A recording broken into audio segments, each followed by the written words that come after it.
a confession from a profession that has taken a cross-section of the population and stationed barriers disguised as bridges, walls fatigued as halls meant for improved learning, turning children away from home, all the while foam figures raised in praise of parents and family.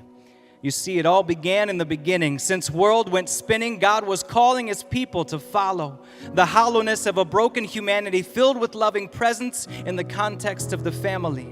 Set apart for a loving in a world filled with shoving, His people could be found as something other, as fathers and mothers, sisters and brothers, grandfathers and grandmothers talked along the road, sowed seeds across the generations, shared designations made by those long ago, that anyone in their family would always know which way their journey would go. Fast forward, and an industrial revolution brought with it an evolution in our approach to education.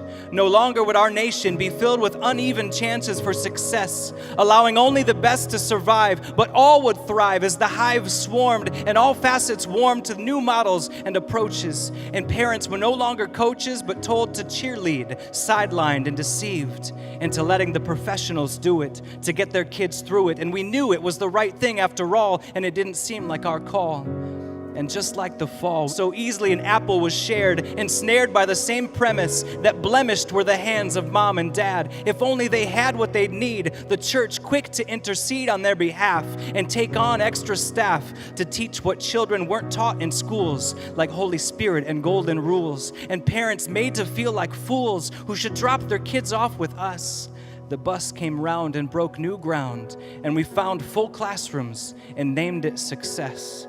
But we'd lost the best source of God's love, forgot that it was enough. In the church's hurry to be the answer, we'd reframed the question. Instead of a transformed life, we'd made it about the lessons. And blessings came by the grace of God, for He can use talking donkeys. But everything went wonky and we weren't sure the reason. But today we purposefully enter a new season, a recovering of old, where parents boldly spoke God's words of old over their kids, outspeaking the bids of the world vying for their attention. And did we mention the power of a family made new creation, as churches across the nation recognize our place once again to offer space and grace for families running the race together, to gather after weeks spent following Jesus in the home, to examine fruit from seeds sown, and to own His kingdom as mission beyond simply wishing things would improve, but moving and mobilizing as homes and churches together, tethering generations to one another, recovering intergenerational life in a world filled with strife in ways that go beyond education,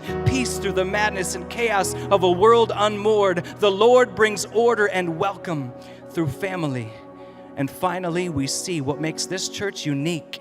As our culture paints a bleak picture of what may come, our entire week has become much more than an hour, and the power released has greased the wheels for kingdom proclamation across generations, spreading good news of lives transformed. And the new norm is not to conform to patterns of the old, as kingdom unfolds in living rooms and porches and torches, light shining with love for all mankind. We weaken the binds tied by a darkness that has already lost, recognizing Jesus paid the cost, not for us to simply sit in a pew, but to be set free completely within family as creations made new.